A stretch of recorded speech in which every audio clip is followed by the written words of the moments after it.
Halo semua, selamat datang di alur cerita film Alfor Movie. Gimana kabar kalian hari ini? Semoga sehat selalu dan dimudahkan segala urusannya. Pada episode kali ini, Mimin mau ngebahas alur cerita film yang berjudul To Double One. Film ini singkatnya menceritakan sebuah perampokan yang dilakukan oleh sekelompok bersenjata yang sangat sadis. Ya udah, tanpa berlama-lama lagi, mari kita masuk ke filmnya. Semongko.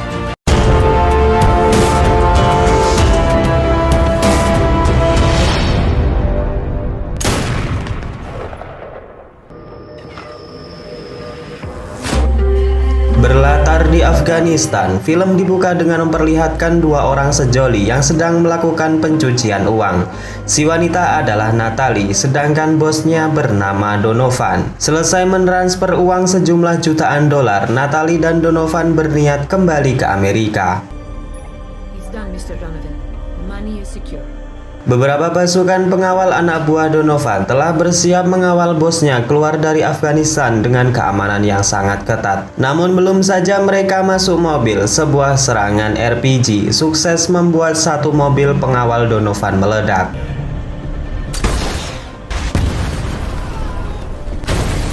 Mereka terus diberondong menggunakan RPG dan satu demi satu anak buah Donovan dihabisi oleh pasukan yang sangat terlatih.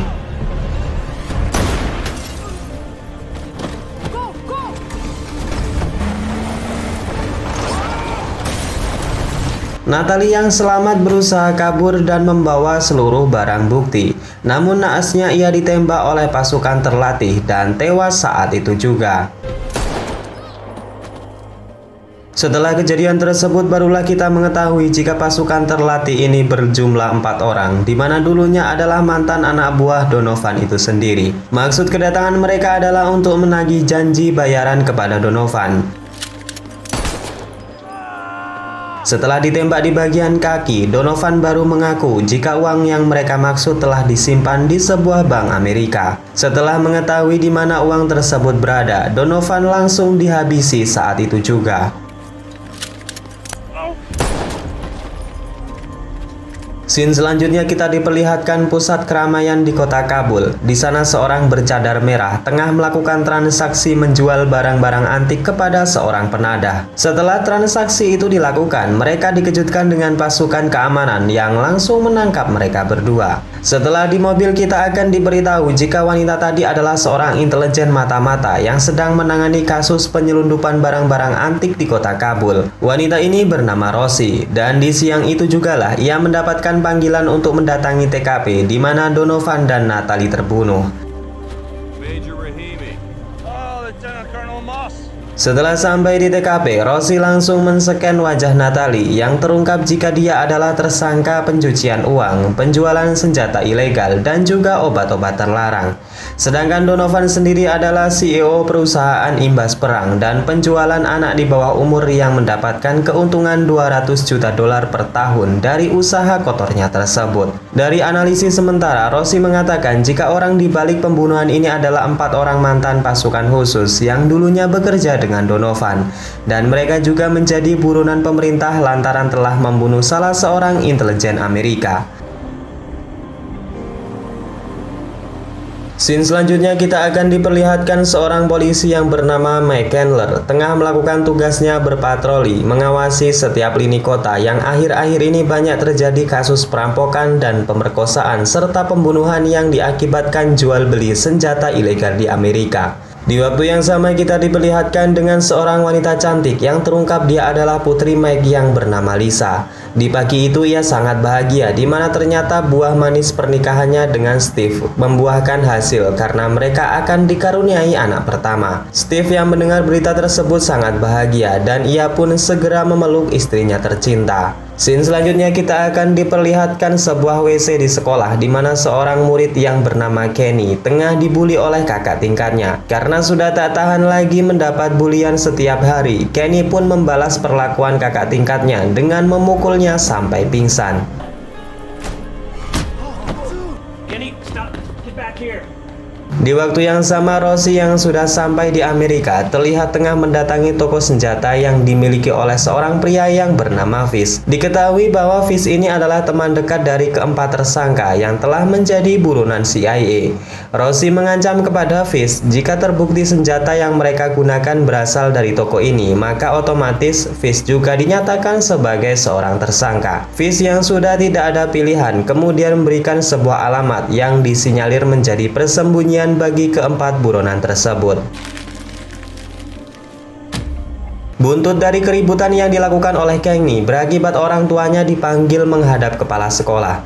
Di sana pihak sekolah menghukum Kenny dengan teguran keras, di mana korban pukulan yang dilakukan Kenny harus dirawat di rumah sakit. Kenny diancam jika ia masih ingin meneruskan studinya, maka ia harus menjalani hukuman membantu polisi berpatroli selama 1 pekan penuh.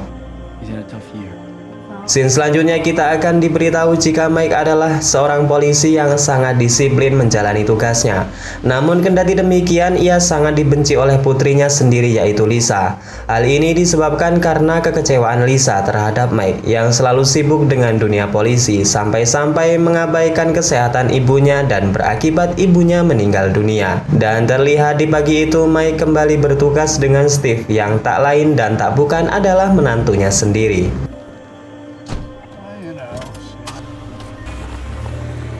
Tak jauh dari tempat tinggal Mike, terlihat sebuah bank yang kedatangan paket uang sebesar 1,6 juta dolar. Entah dari mana uang-uang itu, yang jelas uang tersebut adalah uang yang akan menjadi target utama 4 orang buronan yang saat ini tengah mempersiapkan senjata di sebuah gudang tersembunyi. Salah seorang di antara mereka juga saat ini tengah memasang sebuah bom yang diletakkan di kafe yang berada tak jauh dari bank tersebut. Mereka akan meledakkan bom tersebut sebagai pengalihan jika nanti perampokan mereka tidak berjalan mulus. Di waktu yang sama, Kenny dengan diantar ibunya tengah berada di kantor polisi. Di sana Kenny menjalani hukuman pertamanya dan akan bertugas dengan Mike dan juga Steve untuk berpatroli. Kembali keempat buronan yang saat ini telah siap dengan segala amunisi dan rencana perampokan bank yang telah matang. Mereka pun berangkat dengan menggunakan mobil anti peluru dan keyakinan yang penuh.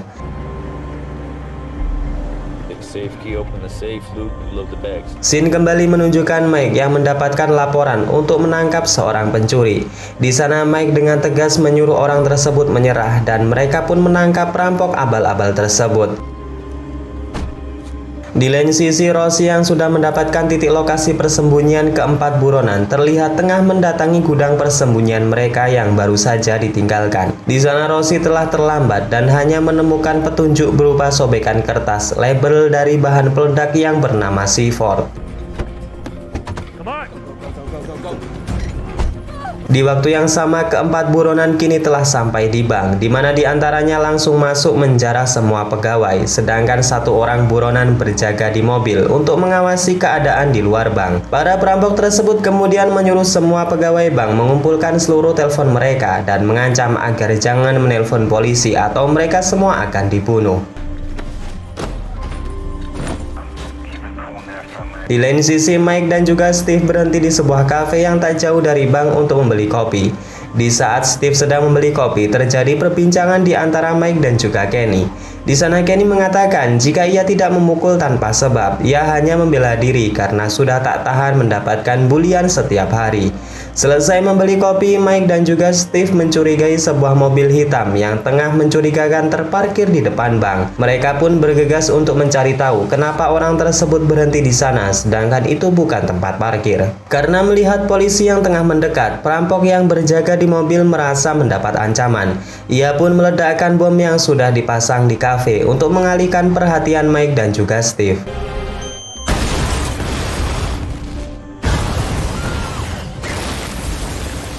Setelah ledakan tersebut, perampok yang berjaga di mobil berharap jika Steve dan juga Mike menjauh dan menolong korban ledakan. Namun sayangnya Mike tetap fokus untuk mencari tahu siapa orang yang berada di dalam mobil hitam itu.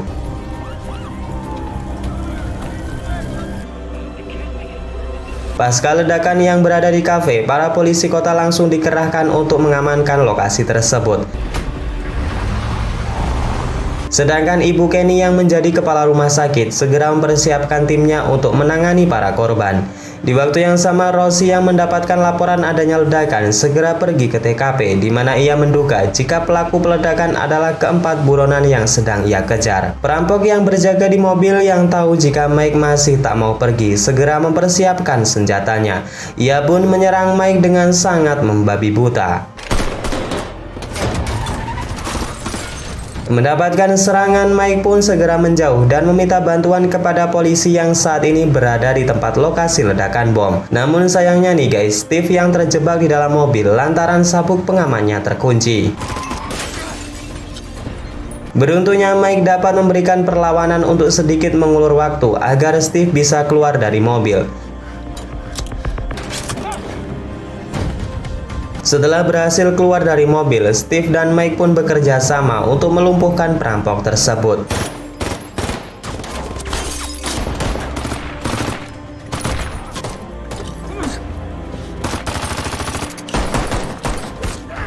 Baku tembak berhasil dimenangkan oleh Mike, sedangkan Steve berusaha mengamankan Kenny. Di sana perampok yang telah tertembak di bagian kaki dan tangannya berusaha untuk kabur menggunakan mobil. Namun Mike yang mantan seorang sniper berhasil melumpuhkan perampok tersebut dengan tepat membidik kepalanya menggunakan pistol.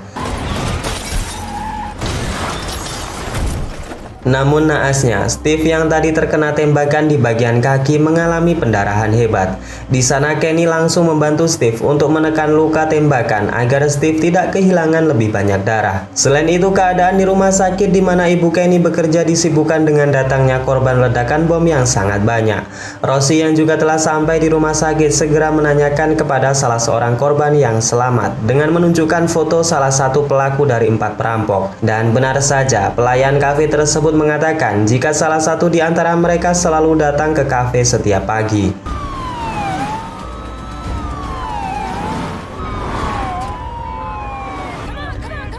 Datangnya para polisi kota segera direspon oleh 3 orang perampok yang saat ini berada di dalam bank. Mereka mengeluarkan senjata berat dan bahkan sniper untuk membunuh para polisi.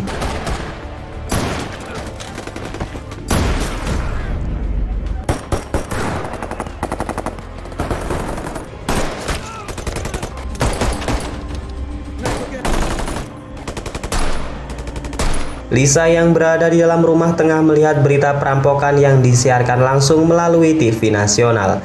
Ia pun sangat khawatir dengan keselamatan ayah dan suaminya sendiri yang sudah tentu mereka saat ini berada di TKP. Di sisi lain, Steve yang tengah terluka tengah dibantu Kenny membuat video perpisahan kepada Lisa jika saja ia tidak selamat dalam insiden kali ini. Steve terlihat meneteskan air mata lantaran sebentar lagi ia akan menjadi seorang ayah. Steve meminta maaf kepada Lisa jika nanti ia tidak bisa merawat anak mereka secara bersama-sama.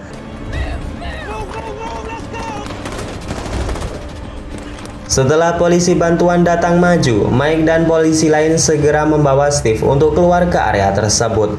Namun bodohnya nih guys, Kenny yang ketakutan malah masuk dan bersembunyi di dalam mobil.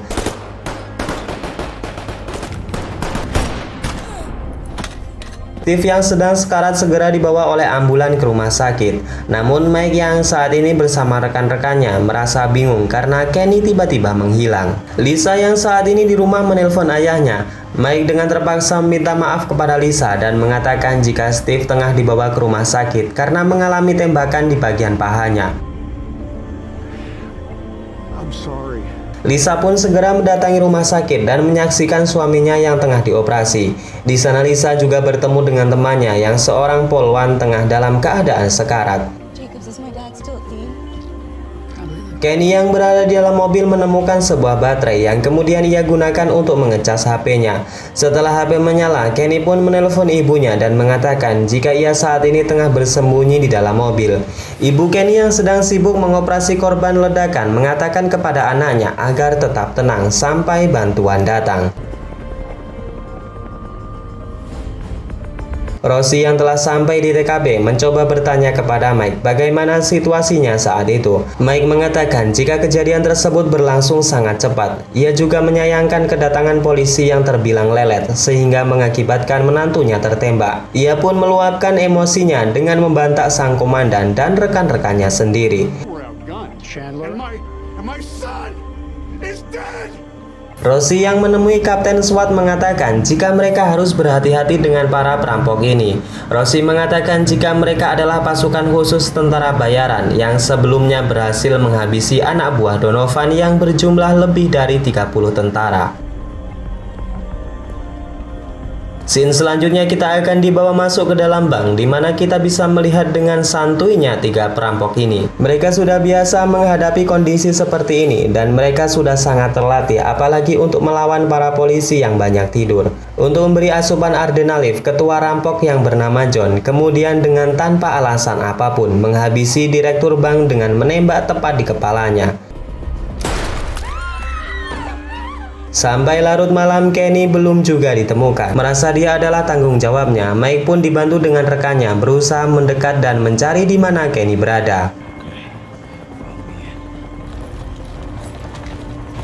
Akhirnya setelah mendekat, Kenny berhasil ditemukan oleh Mike yang saat itu tengah bersembunyi di dalam mobil. Di sana Kenny segera dipeluk oleh Mike yang sedari tadi telah mengkhawatirkannya. Di lain sisi pasukan SWAT dengan persenjataan lengkap bersiap memasuki bank, di mana hal itu segera direspon oleh para perampok dengan membariskan para sandera dan menjadikan mereka sebagai tameng hidup. Para perampok tersebut kemudian menjebak tim SWAT dengan membebaskan salah seorang pegawai bank dengan menaruh bom di saku bajunya. Dan hasilnya pasukan SWAT yang berusaha menyelamatkan ibu tersebut terkena ledakan bom dan membuat badannya hancur lebur. Karena hal tersebut para pasukan SWAT pun langsung marah. Mereka pun menerobos masuk dan terjadilah baku tembak yang sangat seru.